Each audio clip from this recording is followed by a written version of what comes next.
Assalamualaikum warahmatullahi wabarakatuh. Salam sehat untuk rekan-rekan sekalian. Pada sesi kali ini saya akan menyampaikan tema atau materi tentang readiness assessment ya, atau analisis kesiapan. Kalau kita berbicara tentang bagaimana manajemen sistem informasi atau perencanaan sistem informasi ke depan, maka sebenarnya yang paling awal akan harus kita lakukan yaitu adalah kita mengetahui tingkat kesiapan kita terlebih dahulu.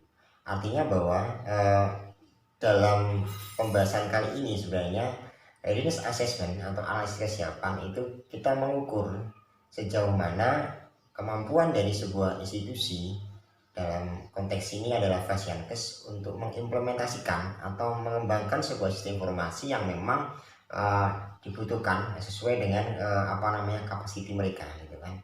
Nah, kalau kita lihat sebenarnya konsep readiness assessment ini kan berangkat dari kegagalan atau banyaknya kasus kegagalan dari Fasiankes, baik itu rumah sakit, puskesmas atau institusi kesehatan yang lain, ketika mereka mengalami sebuah kegagalan dalam implementasi sistemnya, yang harusnya sebenarnya sistem informasi itu merupakan investasi yang menguntungkan dalam jangka panjang atau dalam kurun waktu jangka pendek itu dapat meningkatkan efektivitas dan efisiensi pelayanan, dan dampaknya juga nanti sedikit atau dapat meningkatkan mutu.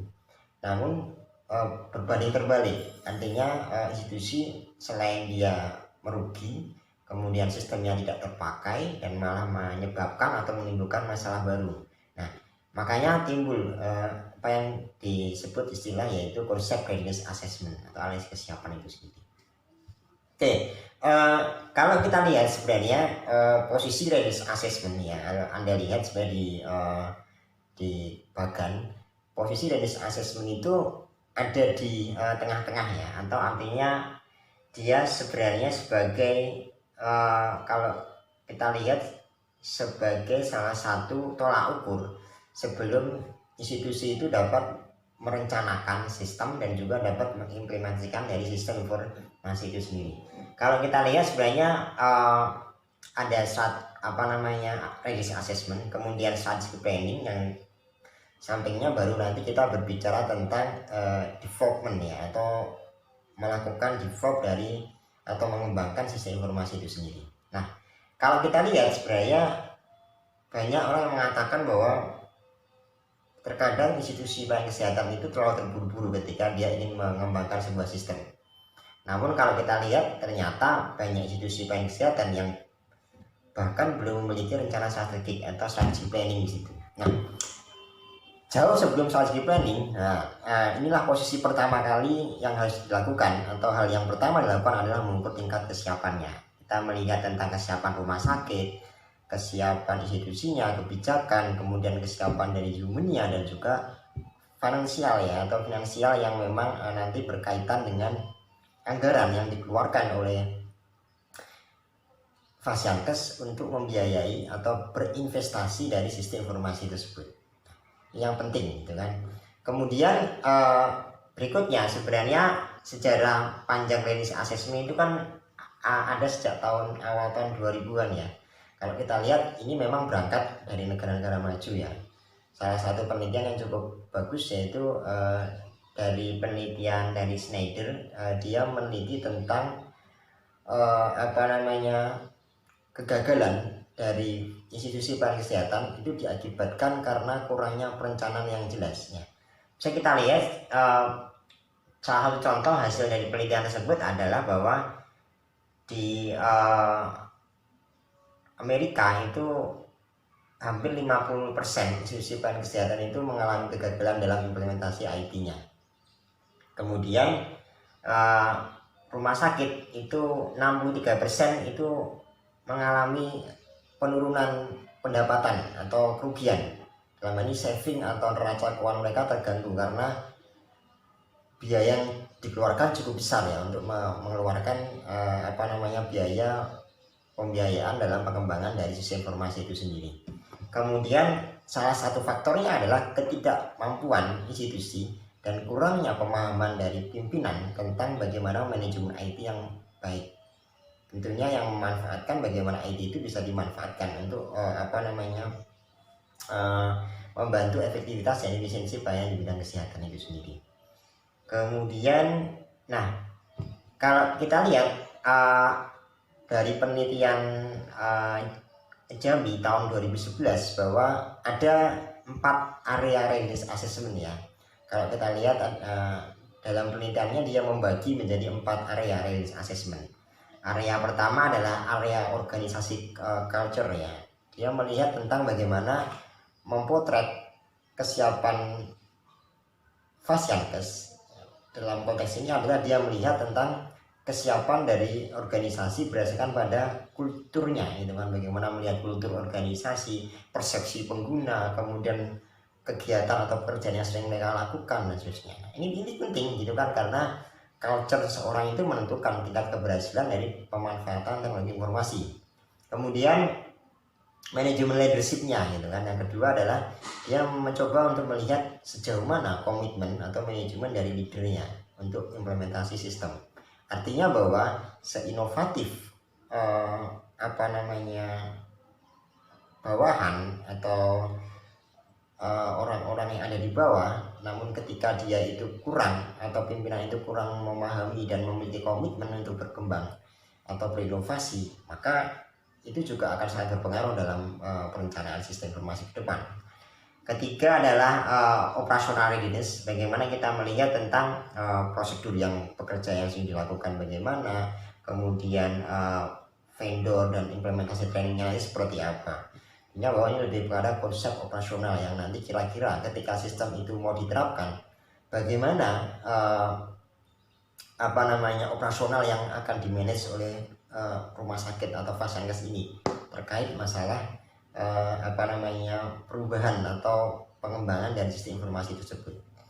Kemudian yang terakhir adalah technical readiness. Nah, kalau technical readiness kita melihat tentang existing ya atau kondisi teknologi saat ini.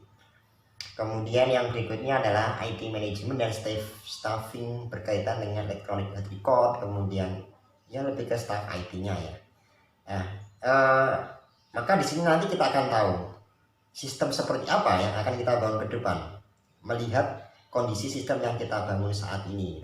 Nantinya gini, kalau memang kita itu memiliki kelemahan dalam hal teknis, SDM, kemudian sistem yang kita gunakan sekarang masih dalam level 0, maka kita tidak boleh memaksakan langsung melompat ke level yang lebih tinggi. Dan juga kita juga harus lihat juga artinya kemampuan dari internal kita. Nah, 4 aspek ini yang menjadi salah satu area utama yang dijadikan dasar dalam melakukan analisis kesiapan atau readiness assessment. Nah, kemudian ini secara detail nanti silahkan Anda baca di materi ya. Nah, kemudian ada beberapa hal yang harus dilakukan dalam melakukan mekanisme readiness assessment ya. Pertama adalah Anda harus melakukan rapid assessment ya, awal ya, rapid assessment untuk melihat tentang prosedur kerja yang ada di sana seperti apa. Kemudian pastinya kita harus membentuk tim asesor atau penilai yang memang dia menilai secara objektif ya. Kita bisa libatkan dari pihak luar, kemudian dan juga dari pihak dalam untuk bagaimana melihat aspek kesiapan ini dalam konteks yang lebih objektif ya. Jangan hanya mengandalkan orang dari dalam, bagi pimpinan yang dia melakukan analisis kesiapan ya. Saya kira nanti cukup tendensius ya. Kemudian ada aspek persiapan dan juga ada visitasi atau kunjungan ke lapangan ya, atau survei. Nah, itu penting untuk melihat sejauh mana kemampuan atau kesiapan dari organisasi tersebut. Nah, kemudian tahap berikutnya adalah tahap persiapan ya. Tahap persiapan kalau kita ingin melakukan melihat persiapan dalam melihat mempotret suatu kesiapan dalam implementasi sistem, maka banyak hal yang harus kita persiapkan ya. Pertama, kita harus punya instrumen yang cukup baik gitu kan. Kemudian juga baik itu wawancara ataupun kuesioner untuk melihat keempat aspek tersebut ya, baik itu aspek kultur organisasi, kemudian aspek leadership management, kemudian ada aspek tentang teknikal dan juga operasionalnya. Nah, 4 itu nanti bisa kita dapatkan datanya dari data kuantitatif dan juga data kualitatif. Nah, itu yang penting, nantinya disitulah nanti kita bisa melihat sejauh mana atau persentase kesiapan dari fashion test. Kalau kita lihat memang ternyata hasil kesiapannya sangat rendah, maka ya kita tidak boleh memaksakan terlebih dahulu untuk langsung melakukan pengembangan sistem. Alangkah lebih bagus sebenarnya hasil dari readiness assessment, apakah itu baik ataupun kurang atau seterusnya, itu kita jadikan dasar untuk menyusun sebuah rencana strategis. Nah, itu yang penting. Jadi kan artinya andaikan misal kemampuan kita itu kurang, maka rencana strategis yang kita bangun adalah rencana strategis jangka panjang gitu kan. Artinya memang dalam waktu 3 tahun baru nanti kita bertahap mengembangkan sistem informasi dari yang subsistem paling kecil kemudian sampai dengan yang paling kompleks gitu kan. Tapi kalau kita lihat tingkat kesiapan kita memang cukup matang gitu kan, cukup kuat ya, baik dalam aspek finansial, kemudian humannya, organisasi dan juga teknologi dan seterusnya, maka memang bisa saja kita langsung mengimplementasikan sistem yang memang cukup kompleks ya. Itu tergantung dari kesiapan organisasi ya. Artinya jangan sampai dengan adanya sistem itu malah memberatkan organisasi. Padahal kalau kita lihat kan prosesnya panjang ya, artinya setelah perancangan kemudian nanti ada testing sistem, kemudian ada pendampingan dan maintenance dan seterusnya, baru sistem itu bisa running dengan baik. Nah, proses itu pun juga butuh waktu, biaya dan juga komitmen. Artinya memang jangan sampai sebuah organisasi terlalu memaksakan sehingga nanti malah merugikan diri sendiri dan seterusnya. Maka kita harus lihat tingkat kesiapannya juga. Nah, kemudian proses rapid assessmentnya nanti juga bisa berbentuk ya tadi wawancara, kemudian pertanyaan, kuesioner, kemudian ada focus group discuss dan juga observasi ya. Itu yang penting. Artinya memang baik dalam berbagai aspek. Kalau kita lihat memang readiness assessment itu menjadi salah satu penilaian yang cukup penting ya, karena memang selain kita itu ingin melakukan atau mengetahui tentang kondisi rumah sakit saat ini atau kesiapan mereka, itu merupakan salah satu hal yang memang dapat menjadi tolak ukur kita untuk melihat sejauh mana institusi atau sekompleks apa sistem yang memang mampu akan kita buat atau mampu akan kita kembangkan. Itu yang memang cukup penting ya. Nah, kalau kita lihat sebenarnya ya ada banyak teori dalam readiness assessment ya. Salah satunya Schneider pun juga mengungkapkan bahwa dalam readiness assessment dia menggunakan mekanisme atau teori yang dia sebut OITIS ya, atau dia membaginya menjadi organisasi, kemudian situ ada aspek IT informasinya, kemudian ada research dan juga ada, kalau kita lihat di situ ada sistemnya ya. Jadi kita melihat memang cukup kompleks juga. Kalau kita lihat di cycle-nya itu kan kita bisa melihat IT inovatif readiness assessment, kemudian aspek knowledge management, end user, teknologi dan seterusnya. Jadi itu salah satu yang memang bisa juga digunakan. Kemudian ada juga mekanisme readiness assessment dari e-health readiness ya. Dia melihat core readiness-nya, kemudian teknologi readiness-nya, learning readiness dan juga society readiness-nya. Artinya aspeknya saya kira sama ya. Secara umum sebenarnya kita masih mengacu pada keempat aspek tadi. Hanya memang beberapa teori itu mencoba untuk melakukan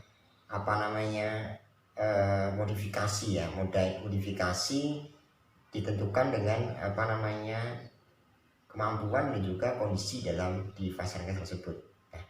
Baik, artinya hasil dari assessment ini menjadi salah satu hal yang bisa menjadi rekomendasi atau atau salah satu alternatif yang bisa dilakukan atau alternatif decision support system ya, atau pengambilan keputusan oleh seorang pimpinan yang memang ingin mengembangkan sistem informasi.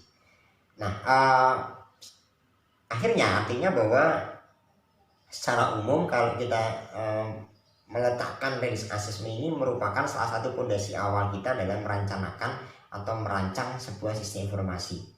Nah, sebelum kita melangkah lebih jauh, memang ini harus kita lakukan terlebih dahulu supaya kita bisa mengukur tingkat kemampuan. Ingat bahwa di pertemuan sebelumnya saya sempat mengatakan bahwa sistem informasi itu tidak hanya sebatas memberikan atau memudahkan pelayanan atau memberikan dampak efektivitas atau efisiensi pelayanan kesehatan, tapi lebih penting dari itu, sistem itu harus meningkatkan value atau nilai tambah organisasi. Artinya bahwa sistem itu kan merupakan investasi jangka panjang, dan dalam awal-awal sistem itu dibangun cukup mengeluarkan banyak energi dan biaya yang cukup besar. Artinya jangan sampai fasiankes itu terlalu terburu-buru atau dia kurang hati-hati dalam menghitung tingkat kemampuan dan juga kematangan dalam implementasi sistem. Salah-salah misal kalau ternyata keuangannya tidak sesuai, ya mereka akan mengalami kerugian. Kemudian kalau ternyata orang-orangnya belum siap, dipaksakan sistemnya ada, juga mereka akan mengalami kerugian karena sistemnya ternyata tidak digunakan secara optimal. Kemudian banyak aspek yang lain ya, mungkin kalau dipaksakan malah sistemnya nggak jadi gitu kan, anggarannya kurang, SDM-nya terbatas, tapi dipaksakan untuk membuat sistem yang cukup kompleks, malah dia berhenti di tengah jalan sehingga sistemnya malah nggak terpakai dengan optimal. Nah, itu salah satu hal yang memang harus dijadikan sebagai sebuah landasan, karena memang melihat kebutuhan atau investasi teknologi ini memang sudah menjadi keniscayaan ya, artinya kita tidak bisa menghindar dari perkembangan sistem. Namun yang lebih penting kalau kita berbicara tentang perencanaan atau manajemen sistem informasi, maka kita harus tahu yang pertama adalah tingkat kesiapan kita. Nah, letak kita itu ada di mana? Maka pentingnya kita melakukan risk assessment terlebih dahulu. Ya, saya kira itu materi pada kali ini. Nanti silakan bisa Anda tanyakan atau diskusi di kolom komentar. Untuk materi yang lengkap nanti bisa Anda download. Saya kira itu. Terima kasih atas perhatiannya. Kurang lebihnya mohon maaf. Wassalamualaikum warahmatullahi wabarakatuh.